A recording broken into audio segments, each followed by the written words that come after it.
Bismillahirrahmanirrahim. Bismillah, alhamdulillah. Salatu wassalamu ala rasulillah wa ala alihi wa sahabati wa mawala ma ba'd. Di sini ada pertanyaan. Assalamualaikum. Waalaikumsalam. Saya mau bertanya tentang masalah ultah. Bagaimana menurut pandangan Islam tentang ultah? Ceritanya begini Ustaz. Tetangga ada yang ultah. Nah, saya sama anak-anak diundang. Apakah dalam Islam boleh menghadiri ultah? Dan yang menjadi tantangan buat saya, kalau saya tidak hadir, takutnya yang punya pesta salah paham dan pasti anak-anakku kecewa sebab tidak pergi ultah. Taib.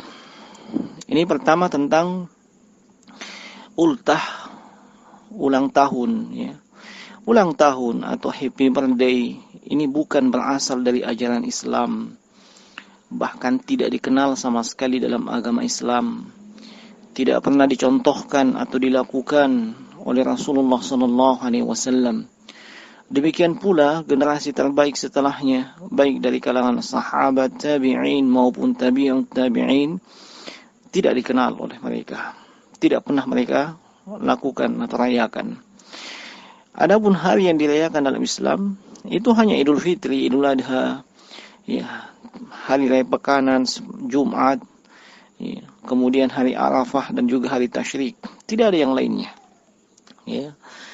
Ini berdasarkan ya, sejumlah dalil di antaranya ya, ketika Anas bin Malik radhiyallahu taala menceritakan ya, bahwa Nabi sallallahu alaihi wasallam tatkala datang ke kota Madinah, itu penduduk kota Madinah memiliki 2 hari raya yang mereka bersenang-senang, bermain-main di masa jahiliyah, ya. Maka ya beliau pun ya berkata kepada mereka, ya, yakni Nabi sallallahu alaihi wasallam, beliau katakan qadimtu alaikum wa lakum yawmani tal'abuna fihima. Ya. Saya datang kepada kalian dan kalian punya 2 hari raya di masa jahiliyah yang kalian isi dengan ya bermain-main ya, dan bersenang-senang. Ya. Lalu beliau berkata, fa inna Allah qad abdalakum yawmaini khairan minhuma yawmul fitri wa yawman nahri. Ya. Allah ya, sungguhnya Allah telah mengganti kedua hari raya kalian ini dengan yang jauh lebih baik, yaitu Idul Fitri dengan Idul Adha. Ya. Kemudian, ya, sahabat yang mulia Uqbah bin Amir radhiyallahu ta'ala anhu, Uqbah bin Amir al-Juhani, beliau menceritakan bahwa Rasulullah sallallahu alaihi wasallam bersabda, Yawm Arafah wa Yawmun Nahr wa Ayyamut Tasyrik, Iduna ahlal Islam.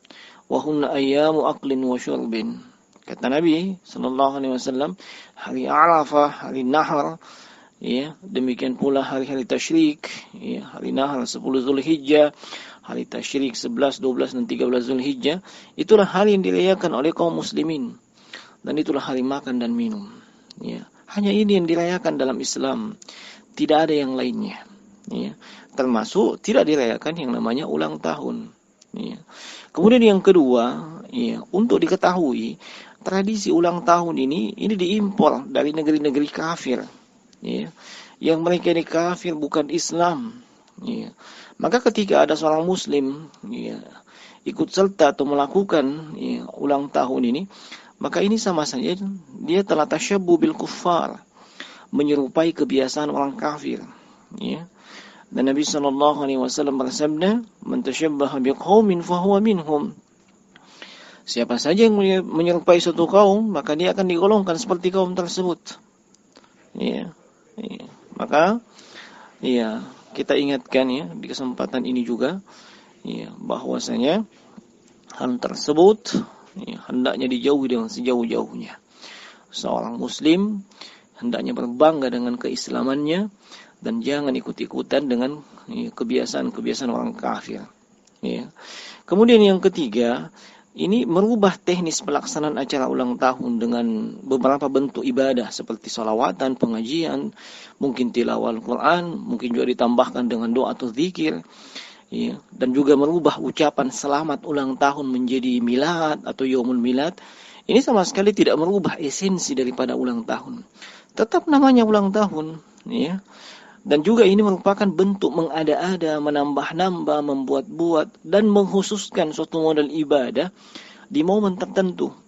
Dan ini termasuk kebid'ahan dalam agama. Ya, Rasulullah SAW sudah memperingatkan para sahabat, ya, di zaman beliau. Ya, beliau katakan, wa iyyakum wa muhdatsatil umur fa inna kulla muhdatsatin bid'ah. Ya, jauhilah kalian, hati-hatilah kalian dari perkara yang diada-adakan, dibuat-buat. Sebab semua yang dibuat-buat itu, yang dalam agama, itu kebid'ahan. Beliau juga sallallahu alaihi wasallam bersabda, "Man 'amila 'amalan laisa 'alaihi amruna fahuwa raddun." Siapa yang melakukan suatu amalan yang tidak ada tuntunan, tidak ada perintah dari kami, maka itu akan tertolak. Ya. Maka kesimpulannya, seorang muslim tidak boleh merayakan ulang tahun, tidak boleh ikut andil dalamnya dalam bentuk apapun, termasuk menghadirinya. Sebab itu artinya setuju dengan acara tersebut, bahkan itu termasuk dalam tolong-menolong dalam dosa. Dan Allah Subhanahu wa taala telah melarang kita melakukan yang demikian. Allah Subhanahu wa taala berfirman, "Wala ta'awanu 'alal itsmi wal 'udwan." Dan janganlah kalian tolong-menolong dalam dosa dan permusuhan. Ya. Terlebih lagi kalau yang menghadirinya adalah seorang yang dimuliakan di tengah masyarakat, seorang tokoh agama misalnya, maka kehadirannya di acara tersebut akan dijadikan hujjah atau dalil oleh masyarakat awam bahwa itu boleh. Akhirnya masyarakat akan semakin banyak merayakannya. Maka siap-siap saja menanggung dosa jariah, dosa yang terus mengalir. Walaupun Anda sudah meninggal, disebabkan Anda menjadi penyebab orang lain melakukannya. Ya. Seorang muslim itu, ya, hamba Allah yang hakiki, yang sejati, yang disifati dengan ibadur rahman. Salah satu karakternya, ya, seperti yang Allah sebutkan dalam surah Al-Furqan, "Walladzina la yashhaduna az-zur wa idza marru bil-lagwi marru kirama." Itu mereka yang tidak ikut menyaksikan az-zur, dan mereka ketika melewatinya, ya, mereka berlalu dengan menjaga kemuliaannya. Ya. Apa yang dimaksud dengan az-zur di sini? Ya. Sejumlah ulama as-salaf, ya, Naam, seperti misalnya Rabi bin Anas, Mujahid dan selainnya, itu menyebutkan az-zur di sini adalah a'yadul musyrikin. Iya, yaitu perayaan-perayaannya kaum musyrikin yang bukan berasal dari Islam. Iya. Kemudian yang keempat, kalau mengkhawatirkan yang mengadakan acara salah faham dan yang semisalnya, maka Anda bisa menjelaskannya kalau sudah bertemu setelah acara tersebut, ya, sekaligus menyampaikan alasan ketidakhadiran Anda. Kemudian yang kelima, kalau mengkhawatirkan anak-anak akan kecewa disebabkan tidak pergi acara ulang tahun, maka ini tugas Anda sebagai orang tua untuk mendidik anak di atas ajaran Islam, memahamkan mereka, dan bukan membiarkan anak-anak Anda ikut-ikutan menghadirinya. Atau lebih parah, Anda membawa serta si anak ke tempat acara tersebut. Ini secara tidak langsung Anda telah mendidik anak Anda bahwa acara ulang tahun itu boleh. Maka fikirkan dampaknya di masa yang akan datang, baik bagi Anda maupun bagi anak Anda. Demikian jawaban secara ringkas, wallahu ta'ala alam.